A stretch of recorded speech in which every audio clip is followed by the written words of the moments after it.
इज्जत की अर्थी निकलना किसे कहते हैं? यह कोई मुझसे पूछे। मैं दुल्हन बनी बैठी थी, मेरी बारात आ चुकी थी, मैं बहुत खुश थी। शादी का दिन लड़कियों के लिए हमेशा ही नए नए ख्वाब सजाए लेकर आता है, जिनको पूरा वह अपनी नई जिंदगी में करती है। मैं भी ऐसे ही खूबसूरत ख्वाब सजाए अपने दोस्तों के साथ स्टेज तक आई थी, जहां मेरी वरमाला होनी थी। मैं स्टेज पर अपने होने वाले पति के बराबर में ही बैठ गई थी। कुछ देर में वरमाला की रस्म शुरू होने वाली थी कि तभी एक ऐसा हंगामा मचा कि मेरी जिंदगी बदलकर रह गई। वरमाला के मौके पर सब लोग ही स्टेज के इर्द गिर्द ही जमघटा लगाए हुए थे।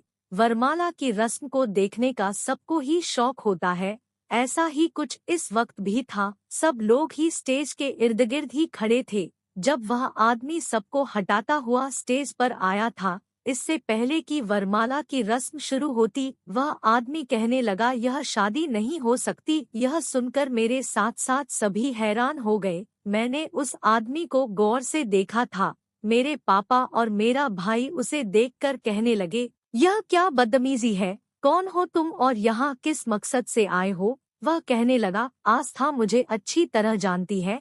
आप आस था से पूछे कि मैं कौन हूँ। यह सुनकर सबकी नजरें मुझ पर जमी थी, यहाँ तक कि मेरे बराबर बैठे मेरे होने वाला पति भी मुझे देख रहा था। मेरे पापा गुस्से से मुझे देखने लगे, कहने लगे, आस्था कौन है यह? मैंने कहा, मेरा क्लास फेलो है। यह बात सुनकर वह कहने लगा कि यह झूठ बोल रही है, मैं सिर्फ इसका क्लास फेलो नहीं बल्कि मैं इसका पति भी हूँ। यह मेरी पत्नी है। उसकी बात सुनकर तो मेरा दिमाग चकरा कर रह गया था। एक शोर था जो मच गया था। सभी हैरानों परेशान एक दूसरे की शक्ल देख रहे थे। मेरे पापा मेरे पास आ गए, कहने लगे, यह क्या कह रहा है? मैंने कहा, पापा यह झूठ बोल रहा है, मेरी इससे कोई शादी नहीं हुई। वह कहने लगा, आस्था क्यों झूठ बोल रही हो? क्यों नहीं बता देती सबको सच कि तुम मुझसे मोहब्बत करती हो और मैं भी तुमसे मोहब्बत करता हूँ और हम दोनों ने शादी भी कर ली है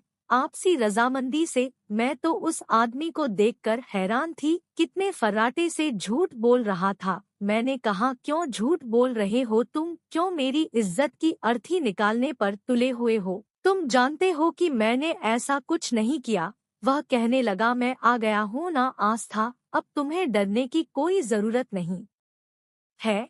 हमने प्यार किया था, कोई पाप नहीं किया था और मैं सारे सबूत भी अपने साथ लेकर आया हूँ। शादी पर शादी नहीं हो सकती। तुम कैसे अपने माँ बाप के डर की वजह से यह पाप कर सकती हो? यह कहकर उसने अपनी जेब से कुछ कागजात निकालकर सामने टेबल पर रखे थे और उन कागजात को देखकर मेरे होश उड़ गए थे। वह तो मैरिज पेपर थे जिस पर मेरे साइन मौजूद थे। वह पेपर मेरे पापा ने उठा लिए और जल्दी जल्दी देखने लगे। सामने बैठे पंडित जी भी उन पेपरों को देखने लगे और कहने लगे, आप कैसे अपनी बेटी की शादी पर शादी कर सकते हैं? यह लड़की तो पहले से शादीशुदा है। यह सुनना था कि मेरा होने वाला पति मेरे पास से उठकर खड़ा हो गया, कहने लगा, आपने हमें बेइज्जत करने के लिए यहाँ बुलाया था। जब आपकी बेटी खुफिया शादी इस लड़के से कराकर अपना मुंह काला कर चुकी थी, तो दोबारा यहाँ पर मेरे साथ शादी करने के लिए क्यों तैयार हो गई? मेरे पापा तो यूं थे कि काटो तो खून नहीं, कहर भरी आंखों से मुझे देख रहे थे। मेरी आंखों से आंसू बहने लगे। मैंने कहा, नहीं पापा, मैंने इससे शादी नहीं की, यह झूठा है और यह पेपर भी झूठे हैं। वह कहने लगा, पहले इसकी सहेलियों से पूछे। यह मुझे नहीं जानती, क्लास फेलो तो थे ही, लेकिन हमारी मोहब्बत की दस्तान पूरे कॉलेज में मशहूर है। हर वक्त हम साथ साथ रहते थे। इन लड़कियों से भी पूछ ले आप। उसने मेरी कॉलेज की दोस्तों की तरफ इशारा किया जो कि वहीं पर मौजूद थी। उनसे पूछने लगा, कहने लगा, क्या तुम लोग मुझे नहीं जानते कि मैं कौन हूँ? मेरी सहेलियां खामोशी से नजरें झुका गई। कहने लगा, क्या मैं और आस्था कॉलेज में साथ नहीं होते थे? हम एक दूसरे से बातचीत भी करते थे, हंसी मजाक भी होता था। वह जितनी ही बातें कह रहा था सच था, लेकिन यह भी सच था कि शादी नहीं हुई थी। वह कैसे यह मैरिज पेपर मुझे दिखा रहा था, जिन पर मेरे ही साइन मौजूद थे। मैंने वह साइन नहीं किए थे। मेरे सारे डॉक्यूमेंट के नंबर भी उसमें लिखे हुए थे। उनकी फोटो कॉपी भी लगी हुई थी। सब कुछ था। लेकिन मुझे अच्छी तरह याद है मैंने उसे कोई कोर्ट मैरिज या मंदिर में शादी नहीं की थी। फिर यह कैसे मुमकिन था? मेरे पापा मेरे होने वाले पति और मेरे होने वाले सास ससुर के सामने हाथ जोड़ने लगे, रोने लगे, कहने लगे मुझे नहीं पता था कि मेरी बेटी मेरी इज्जत की यूं भी धज्जियां उड़ा सकती है। मैं आप लोगों से माफी चाहता हूँ। मैंने कहा पापा मैं सच कह रही हूँ, ये आदमी झूठ बोल रहा है। मैंने उससे कोई भी शादी नहीं की। लेकिन मेरी सुनता कौन? मैरिज पेपर उसके पास मौजूद थे और उन पर मेरे साइन भी मौजूद थे। पूरे कानूनी कार्यवाही पूरी थी, पर मैं जानती थी मैंने कोई कोर्ट मैरिज नहीं की थी। मेरे पापा ने कहा क्यों झूठ बोल रही हो, शर्म नहीं आती तुम्हें? अगर तुमने ऐसा ही कुछ कर लिया था तो मुझे बता देती, मुझे यह सबके सामने रुस्वा ना करती। तुमने तो मुझे जीते जी मार डाला। काश के मुझे पता होता कि तुम मुझे यह जिल्लत का तमाचा मारोगी तो मैं पैदा होते ही तुम्हारा गला दबा देता। मेरे पापा ने मुझे बाजू से उस आदमी की तरफ धकेलते हुए कहा था, दफा हो जाओ यहाँ से। उस आदमी ने पल भर में ही मेरी सारी खुशियाँ गम में बदल दी थी। इससे पहले कि मैं नीचे जमीन पर गिरती उसने मुझे संभाल लिया। मैंने उसे पीछे धकेला था। मैंने कहा हाथ मत लगाओ मुझे, इतना घटिया और झूठा इल्जाम लगाकर क्यों कर रहे हो तुम यह सब कुछ है। वो कहने लगा अब सबको पता चल गया आस्था, जो होना था वह हो चुका है। बस भी कर दो, चलो मेरे साथ। इससे पहले कि वह मेरा हाथ थामता मैंने अपना हाथ वापस खींच लिया। मैंने कहा मैं तुम्हारी कुछ नहीं लगती। मैंने ऐसा कुछ नहीं किया, मेरा भगवान जानता है मैं झूठ नहीं बोल रही। मैं अपनी माँ के पास आ गई जो रोए जा रही थी। मैंने कहा माँ मुझे आपकी कसम है, मैंने ऐसा कोई काम नहीं किया। लेकिन उन्होंने मेरे मुंह पर थप्पड़ मार दिया। कहने लगी दफा हो जाओ यहाँ से, हमारे घर में तुम्हारे लिए कोई जगह नहीं है।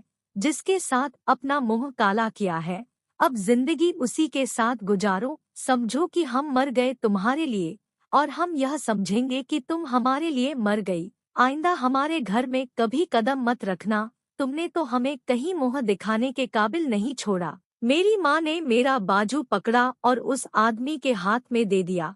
कहने लगी ले जाओ इसे यहाँ से, अब दोबारा कभी पलटकर यहाँ मत आना। वह मेरा हाथ पकड़े सबके सामने मुझे घसीटते हुए हॉल से बाहर लेकर आया था, जहाँ मैंने इज्जत से विदा होकर आकाश के साथ जाना था। मैं वहाँ से जलील होकर निकली थी। मैं लगातार उससे अपना हाथ छुड़ा रही थी, लेकिन उसकी पकड़ बहुत मजबूत थी। बाहर उसकी गाड़ी खड़ी थी। उसने गाड़ी का फ्रंट डोर खोला और मुझे वहां बैठाया, दरवाजे के बड़े जोर से बंद किया और जल्दी से दूसरा दरवाजा खोलकर खुद बैठ गया। इससे पहले कि मैं दरवाजा खोलती उसने मेरा बाजू पकड़ लिया। कहने लगा क्यों तमाशा बना रही हो, जो होना था वह हो चुका है।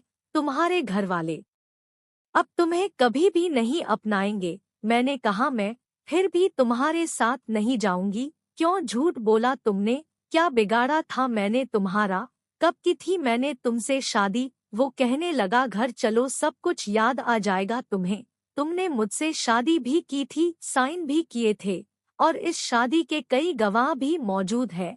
इस वक्त मैं तुम्हारा पति हूँ। यह कहकर वह गाड़ी चलाने लगा। मैं अपनी गुजरी जिंदगी के बारे में सोचने लगी थी। मेरा उससे ऐसा कोई संबंध था ही नहीं। मुझे कुछ भी याद नहीं आ रहा था, सिवाय इसके कि उसने एक बार मुझे प्रपोज किया था और इस बात को भी 1 साल बीत गया था। उसने मुझे एक बार कहा था कि वह मुझे पसंद करता है, मुझसे शादी करना चाहता है। तब आकाश का रिश्ता मेरे लिए आया था, जिसे मेरे माँ बाप ने मंजूर भी कर लिया था। मैंने दक्ष से कहा था कि मैंने कभी भी तुम्हें इस नज़र से नहीं देखा और ना ही मैं तुमसे शादी करना चाहती हूँ। मेरा रिश्ता तय हो चुका है। यह सुनकर उस वक्त वह बहुत उदास हुआ था। कहने लगा मैं तुम्हें बहुत चाहता हूँ, तुम इस रिश्ते से इनकार कर दो। मुझ में ऐसी कोई भी कमी नहीं है। मेरे पास पैसा है, अपने माँ बाप का इकलौता बेटा हूँ, जो चीज चाहे खरीद सकता हूँ। तुम्हें दुनिया जमाने की खुशियाँ तुम्हारे कदमों में ढेर कर दूंगा। मैंने कहा बात पैसों की नहीं है दक्ष, मेरा दिल नहीं मानता। असल बात यह थी कि वह कुछ अय्याश टाइप का था, सिगरेट पीता था, शराब भी पीता था। इसके अलावा उसके कई गर्लफ्रेंड भी रह चुकी थी। मैंने अपने क्लास फेलो से भी सुना था कि वह क्लब में भी जाता है और ड्रिंक करता है। मेरे दोस्तों के अनुसार वो गलत लड़का था। मुझे यह सब पसंद भी नहीं था। वह हमारा क्लास फेलो था, हमारे साथ बातचीत करता था, तो मैं भी उससे बात कर लिया करती थी। अक्सर ऐसे होता कि कैंटीन में मैं अपनी दोस्तों के साथ बैठी होती तो वह भी आ जाता मुझसे। नोट्स मांगने लगता, मैं उसे दे देती थी, बातचीत भी कर लेती थी। मैं नहीं जानती थी कि जबरदस्ती उसका मेरे आगे पीछे घूमना मुझे कॉलेज में सबकी नज़रों में बुरा बना चुका है। बाकी का रास्ता मेरा रोकर गुजरा था। बड़े से बंगले के सामने उसने गाड़ी का हॉर्न बजाना शुरू किया। कुछ ही देर में चौकीदार ने दरवाजा खोल दिया। उसने गाड़ी अंदर पार्किंग एरिया में पार्क की, खुद गाड़ी से नीचे उतरा। मैं अभी भी बेजान बैठी थी। मेरा फ्रंट डोर खोलक कहने लगा, बाहर आओ आस्था। मैंने उसे शिकवा भरी नजरों से देखा था, अपने आंसू पोंछे और बाहर निकल आई। मुझे दुल्हन के रूप में देखकर उसका चौकीदार हैरत से मुझे तो कभी दक्ष को देख रहा था। वह मेरा हाथ थामे बंगले के अंदरूनी तरफ ले जाकर लॉन्च का दरवाजा खोलकर घर में दाखिल हुआ। घर में नौकरों के अलावा और कोई भी नहीं था। उसकी माँ जिंदा नहीं थी और उसके पापा ज्यादातर दूसरे देश में रहते थे। उन्होंने वही शादी कर रखी थी। वह घर में अपनी नौकरों के साथ ही रहता था। वह मुझे अपने कमरे में ले गया, जिसका दरवाजा खोलते ही मेरे होश उड़े थे। उसके कमरे की दीवारों पर बड़ी बड़ी मेरी तस्वीर लगी हुई थी। ना जाने उसने कब खींची थी। कहीं मैं हंस रही थी, कहीं मुस्कुरा रही थी, कहीं अपने बालों की लट को अपनी उंगली में घुमा रही थी। ऐसा मैं अक्सर कर जाती थी। मेरी एक एक अदा को उसने तस्वीरों में कैद करके अपने कमरे में दीवारों पर सजाया हुआ था। कहने लगा, देख रही हो मेरी दीवानगी, इतना चाहता हूँ मैं तुम्हें। तुम्हारी तस्वीर मैंने कैमरे के हर तरफ लगा रखी है ताकि तुम मेरी नजरों के सामने रहो। यह कहकर वह मेरा हाथ थामे अपने बेड पर ले आया। मैं किसी कटी पतंग की तरह बेजान सी उसके साथ जा रही थी। मुझे बेड पर बैठने के बाद कहने लगा, कैसे मुमकिन था कि मैं तुम्हें किसी और की होने देता। मैंने आज तक जिस चीज को चाहा है उसे पाकर ही दम लिया है। अगर वह चीज मुझे आराम से ना मिले ना, तो मैं उसे छीन लेता हूँ। लेकिन यह बात तो पक्की है कि दक्ष मल्होत्रा जिसे चाहता है उसे पा लेता है। मैंने उसके हाथ से अपना हाथ छुड़ाया था। मैंने कहा, मैं कोई चीज नहीं हूँ, जीती जागती इंसान हूँ और तुम्हारे चाहने से मैं तुम्हारी नहीं हो सकती। मुझे तुम अच्छे नहीं लगते। यह कहकर मैं फौरन से खड़ी हो गई। मैंने कहा कि मैं तुम्हारे साथ गुनाह का कोई भी रिश्ता नहीं बना सकती। तुमने यह झूठे शादी के पेपर तैयार किए हैं और मेरे घर वालों को बेवकूफ बना दिया। लेकिन मैं जानती हूँ कि मैंने तुम्हारे साथ कोई शादी नहीं की है, इसलिए मैं तुम्हारी कुछ नहीं लगती और ना ही मैं तुम्हारी अय्याशी का सामान बनूंगी। तुमने मुझे हाथ भी लगाया तो मैं तुमको खत्म कर दूंगी या खुद खत्म हो जाऊंगी। मेरी बात सुनकर वह हंसने लगा, कहने लगा, काम डाउन आस्था, क्यों झूठ बोल रही हो। हमारी शादी हुई थी, चलो मैं तुम्हें याद करता हूँ। उसने अपनी जेब से मोबाइल निकाला और मेरे सामने वीडियो चला दी। जैसे जैसे वह वीडियो चल रही थी मेरी रंगत सफेद पड़ती जा रही थी, जिसमें मैं दुल्हन का जोड़ा पहने दक्ष के साथ साथ फेरे ले रही थी और मैरिज पेपर पर साइन भी कर रही थी। यह देखकर मेरा दिमाग चकरा कर रह गया था। जो कुछ भी वह मुझे दिखा रहा था वह तो हमारे कॉलेज में होने वाला एक नाटक था, एक ड्रामा था और जिसकी मैं और दक्ष मेन कैरेक्टर थे। उस नाटक के अनुसार हमारी शादी होनी थी और हमें मैरिज पेपर पर साइन भी करने थे। मैंने कहा, यह तो एक नाटक था। कहने लगा, तुम्हारे लिए होगा, मेरे लिए तो यह एक शादी थी। कहने लगा, देखो तो सही कैसा हसीन इत्तेफाक था कि इस ड्रामा में तुम्हारा नाम आस्था ही था और तुमने साइन भी आस्था के नाम से किए थे। मैंने उन्हीं पेपर्स में असली मैरिज के पेपर भी रख दिए थे और वहाँ पर जिस पंडित ने शादी के मंत्र बोले थे वह भी असली थे, जिसे मैं ही अरेंज करके लाया था। सारी कार्यवाही जायज और असली हुई थी। तुम्हारे लिए यह नाटक था और मेरे लिए यह एक पवित्र शादी का बंधन था। तुमने मुझे स्वीकार किया था, साइन भी किए थे। मैंने तुम्हारी मांग में सिंदूर भी भरा था, तुम्हारे साथ फेरे भी लिए थे और तुम मेरी पत्नी बन गई थी। मैं ये सारी बातें सुन रही थी। मेरे दिमाग में तो वह जैसे किसी सीन की तरह से चलने लगा था। मैं उस समय ड्रामा करना ही नहीं चाहती थी, लेकिन दक्ष ने मुझे मजबूर किया। कहने लगा, देखो तुमने मेरा प्रपोजल भी ठुकरा दिया है, मुझे बहुत बड़ा दुख दिया है। मैं चाहता हूँ हमारी दोस्ती वैसे ही कायम रहे जैसे की थी। तुम मुझसे शादी नहीं करना चाहती ना करो, लेकिन मेरे साथ इस ड्रामा में हिस्सा तो ले सकती हो ना। मैंने कहा कि नहीं, मुझे कोई दिलचस्पी नहीं है इन चीजों में। हाँ, मुझे स्पीच देने का शौक था और मैं उसमें हिस्सा लेना चाहती हूँ। कहने लगा, मेरे लिए कर लो। देखो, मैंने पहले कभी तुम्हें किसी चीज के लिए फोर्स नहीं किया।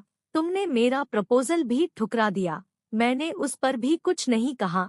मेरे लिए क्या इतना भी नहीं कर सकती? वह मेरी विनती पर उतर आया था, इसलिए मैंने कहा चलो ठीक है, लिखवा दो मेरा नाम। ड्रामे का पूरा स्क्रिप्ट उसी ने लिखा था। हमारे प्रोफेसर्स को भी ऐतराज ना था। मैं नहीं जानती थी उसका इरादा क्या था, लेकिन उसने ड्रामे में भी मेरा नाम आस्था ही रखा था। यहाँ तक कि मेरे बाप का नाम भी उसने वही रखा जो कि असल नाम था। कहने लगा, यूनिवर्सिटी के कुछ डॉक्यूमेंट्स हैं, मैं अपनी सीडी बनवाना चाहता हूँ, लाओ तुम्हारी भी बनवा देता हूँ। मैंने कहा मैं खुद बना लूंगी। कहा मैं बना दूंगा, कोई बात नहीं, बस तुम मुझे कुछ जरूरी कागजात दे दो। उन पेपर में मेरे जरूरी पेपर भी थे जो उसने मांगे थे। मेरे दिमाग में बिल्कुल ही नहीं था कि वह ऐसी हरकत भी कर सकता है। मैंने उसे वह सारे पेपर्स दे दिए थे। शायद उसने उन्हें को यूज किया था। अब तक मेरी आंखों से आंसू बह रहे थे। वह कौन सी घड़ी थी जब मैंने उसे स्टेज पर ड्रामा करते हुए अपना पति स्वीकार किया था। उसने मेरी मांग में सिंदूर भरा था, मेरे साथ साथ फेरे लिए थे और मैंने मैरिज पेपर पर साइन भी किए थे। यह सब कुछ एक साजिश के तहत किया गया था।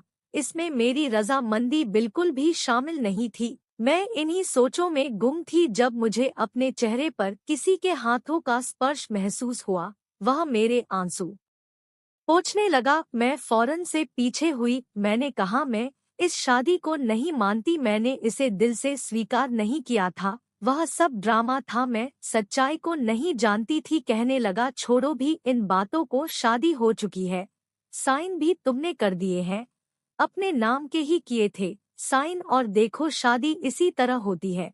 असल शादी में कोई दूसरे रीति रिवाज नहीं होते और मुझे बोर मत करो। यह कहकर वह मेरे करीब आने लगा, लेकिन मैंने उसे पीछे कर दिया। मैंने कहा, खबरदार, तुम लोगों से झूठ बोल सकते हो, लेकिन मैं जानती हूँ कि अगर लड़की की रजामंदी शामिल न हो तो शादी का कोई मतलब नहीं होता। मेरे साथ तुमने बहुत ही घटिया चाल चली थी।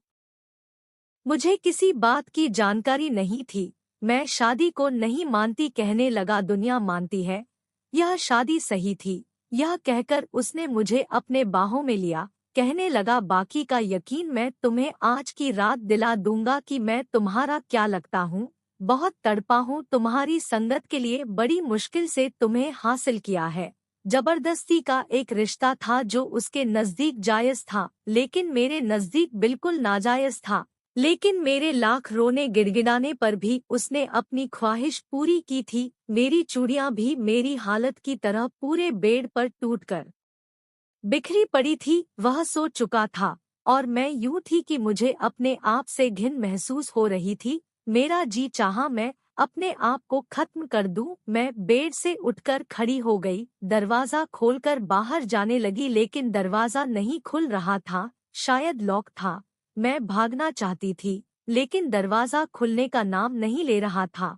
मैं कमरे में इधर-उधर निगाह दौड़ाई कि कहीं मुझे कोई खिड़की नजर आ जाए तो मैं वहीं से कूद जाऊं। बेशक मैं मर जाती, लेकिन मैं इस आदमी के साथ एक कमरे में रहना ही नहीं चाहती थी। खिड़की मौजूद थी, लेकिन उसके ऊपर लोहे का जंगला लगा हुआ था। मैं चाह कर भी वहां से बाहर निकल नहीं सकती थी।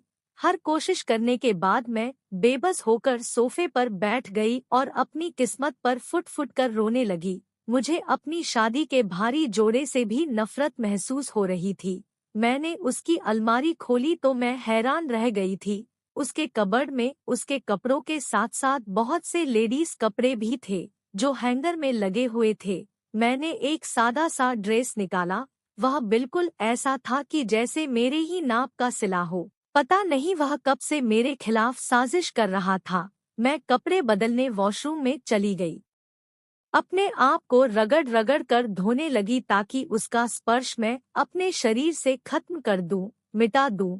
मेरे आंसू लगातार बह रहे थे। पाप का एहसास इंसान को कहीं का नहीं छोड़ता। जब मैं कमरे में वापस आई तो थकन से बेहाल हो चुकी थी। रात भर की जगी हुई थी, इसलिए सोफे पर जाकर लेट गई। मेरी आंखों में गहरी नींद उतरने लगी। शायद शादी की भाग दौड़ और 24 घंटे जगने की वजह से मैं बहुत जल्दी गहरी नींद में जा चुकी थी। जब मेरी आंख खुली तो मेरा कमरा खाली था। मैं उठकर बैठ गई, कमरे का दरवाजा दोबारा से खोलने लगी, लेकिन वह अभी भी लॉक था। उस आदमी ने मुझे कैदी बनाकर रखा हुआ था। मैंने दरवाजा बजाना शुरू कर दिया। मैंने कहा, दरवाजा खोलो, मुझे यहाँ नहीं रहना। लेकिन मेरी आवाज जैसे कोई सुनने वाला नहीं था। मुझे गुस्सा आने लगा। ड्रेसिंग टेबल पर पड़े परफ्यूम मैंने दीवार पर मारने शुरू कर दिए। पूरे कमरे के डेकोरेशन पीस को तोड़ कर रख दिया। जमीन के कालीन पर कांच बिखरे पड़े थे और मैं रो रही थी। जब कमरे का दरवाजा खुला तो मेरा पति मेरी बिखरी हालत देखकर मुझे गुस्से से देखने लगा। कहने लगा, ऐसी हरकतें करने से तुम क्या समझती हो? मैं तुम्हें छोड़ दूंगा। तुम्हें तुम्हारे घर वाले अपना लेंगे। जो हो चुका है उसे स्वीकार कर लो। तुम्हारे लिए यही भलाई है। यह कहने के बाद उसने नौकर से कहा कि कमरे की सफाई करो। नौकर कमरे में कांच उठने लगा। मैं गुमसुम बैठी रही थी। 2 दिन से मैंने कुछ खाया पिया नहीं था।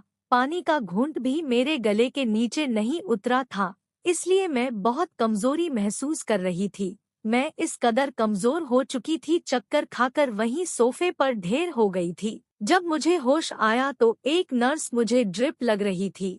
वह मुझे ड्रिप लगाकर चली गई थी। मैं चाहती थी कि मैं मर जाऊं, इस जिंदगी को खत्म कर दूं। मैं क्यों इस आदमी की ख्वाहिश के अनुसार अपनी जिंदगी को जीऊं? मैंने कहा, मुझे बदनाम करके, मेरे माँ बाप को तकलीफ देकर, उनके सामने मुझे झूठा साबित करके अपनाया था, मुझे बदनाम करके रख दिया था, सिर्फ अपनी ख्वाहिश के खातिर। लेकिन इंसान कब तक भूखा रह सकता है? मैंने उसे आदमी से बातचीत बंद कर दी थी, बल्कि बोलना ही छोड़ दिया था। 1 महीना गुजर गया था। मैं उसी कमरे में कैद थी। एक बार वह कमरे में आया। कहने लगा, अगर तुम अपनी जिद छोड़ दो तो मैं तुम पर से सारी पाबंदियां हटा दूंगा, लेकिन उसके लिए तुम्हें मुझसे वादा करना पड़ेगा कि तुम कभी भी मुझे छोड़कर भागोगी नहीं। तुम्हें अंदाजा नहीं है कि मैं तुमसे कितनी मोहब्बत करता हूँ। मोहब्बत तो छोटा शब्द है, शायद तुमसे मुझे इश्क हो गया है। अगर तुम भी मेरी मोहब्बत का जवाब मोहब्बत से दो तो मैं तुम्हें आज़ाद कर दूंगा। मैं चाहता हूँ कि मेरी मोहब्बत का जवाब तुम भी मोहब्बत से दो। तुम मुझसे लड़ती हो, मुझे अपने करीब नहीं आने देती। मैं जबरदस्ती कर करके थक चुका हूँ। एक नॉर्मल जिंदगी जीना चाहता हूँ तुम्हारे साथ। मैंने उसे कोई जवाब नहीं दिया था। मेरे दिल में उसके लिए सिर्फ एक जज्बा था, और वह था नफरत का। जब मैंने कुछ भी नहीं कहा तो वह कहने लगा, चलो ठीक है, मुझे माफ कर दो। मैं मानता हूँ मेरा तरीका गलत था, लेकिन मैंने सच में तुमसे मोहब्बत की थी। वह मेरे सामने हाथ जोड़ने लगा, लेकिन मैंने उसकी तरफ देखा तक नहीं था। वह मेरी विनती करता रहा, हाथ जोड़कर मुझसे माफिया मांगता रहा, लेकिन ना तो मैंने उसकी तरफ देखा, ना ही कोई शब्द अपने मुंह से कहा था। एक चुप थी जो मैंने साध ली थी, और मेरी वह चुप उसे बर्दाश्त नहीं हो रही थी। वह मेरे पास आता था तो मैं नजर भी नहीं उठाती थी। मुझे अपनी जिंदगी से नफरत हो गई थी। अब मुझसे कहने लगा था कि मैं उससे मोहब्बत करूं, उसकी मोहब्बत का जवाब मोहब्बत से दूं, उसकी तरफ देखूं, उससे बातें किया करूं, लेकिन मैं चुप थी, उसे कुछ भी नहीं कहती थी। वक्त गुजरने लगा था। मुझे यहाँ रहते हुए 4 महीने का समय गुजर गया था। कई बार वह मेरी विनती कर करके थक चुका था। कहता, अगर तुम्हें लगता है कि तुम्हारी नजरों में यह शादी नहीं है तो मैं दोबारा तुमसे शादी करने के लिए तैयार हूँ। बस तुम मुझे दिल से स्वीकार कर लो, लेकिन चुप मत रहा करो। ऐसा करो, मुझसे लड़ लो, मुझे बुरा भला कह लो, लेकिन यह चुप अपने होठों से हटा दो। तुम्हारी चुप मुझे बेचैन करने लगी है। लेकिन मैं उसके किसी सवाल का जवाब नहीं देती थी। मैं यह जाहिर करती जैसे कि वह कमरे में है ही नहीं, उसे देखती तक नहीं थी। अब तो वो कमरे का दरवाजा लॉक भी नहीं करता था। कई बार दरवाजा यूं ही खुला छोड़ जाता, लेकिन अब मुझे बाहर जाने से डर महसूस होने लगा था। मैं दुनिया का सामना करना ही नहीं चाहती थी। अब रात को जब वह कमरे में आता तो मैं चुपचाप बैठी उसे देखती रहती, फिर अपनी बेड की साइड पर लेट जाती कि उसकी जो मर्जी हो मेरे साथ कर ले। अब मैं उसे मना नहीं करूंगी। मेरी इस हरकत पर वह मुझसे अब नजरें चुरा जाता था। मुझसे पूछता कि तुमने कुछ ठीक से खाया या नहीं, तुम्हें किसी चीज की जरूरत हो तो मुझे बताओ। लेकिन मेरी चुप वैसी की वैसी ही थी। अब वो बहुत ज्यादा सिगरेट पीने लगा था। रात भर सिगरेट पीता रहता था, कभी शराब पीने लगता। जब उसे गुस्सा आता तो मुझ पर चिल्लाने लगता, कहने लगता, मुझे तुम्हारी मोहब्बत चाहिए, मुझसे मोहब्बत करो, कहो कि तुम मुझसे मोहब्बत करती हो। उसका मेरे शरीर पर बस था, लेकिन मुझ पर नहीं, नहीं मेरी जुबान पर और ना ही मेरे दिल पर। जबरदस्ती मेरे शरीर को वह इस्तेमाल कर सकता था, लेकिन मुझसे मोहब्बत करवा नहीं सकता था। उसे क्या लगता कि मैं रोऊंगी पिटूंगी, उसे बुरा भला कहूंगी और उसके बाद उसकी बेतहाशा मोहब्बत देखकर मैं पिघल जाऊंगी, उसे अपना लूंगी, उसके साथ खुशी खुशी जिंदगी की शुरुआत करूंगी। लेकिन ऐसा नहीं होता और पत्थर की तो मैं भी नहीं थी। उसने मेरे माँ बाप को बदनाम करके रख दिया था, मेरी इज्जत की धज्जियां उड़ा कर रख दी थी, सबके सामने मुझ पर बदनामी का दाग लगाया, जबरदस्ती मुझे अपने साथ ले आया था। एक झूठ के रिश्ते की बुनियाद पर वह मुझ पर अपना हक जमाता था, मेरे साथ रिश्ता भी बनाता था।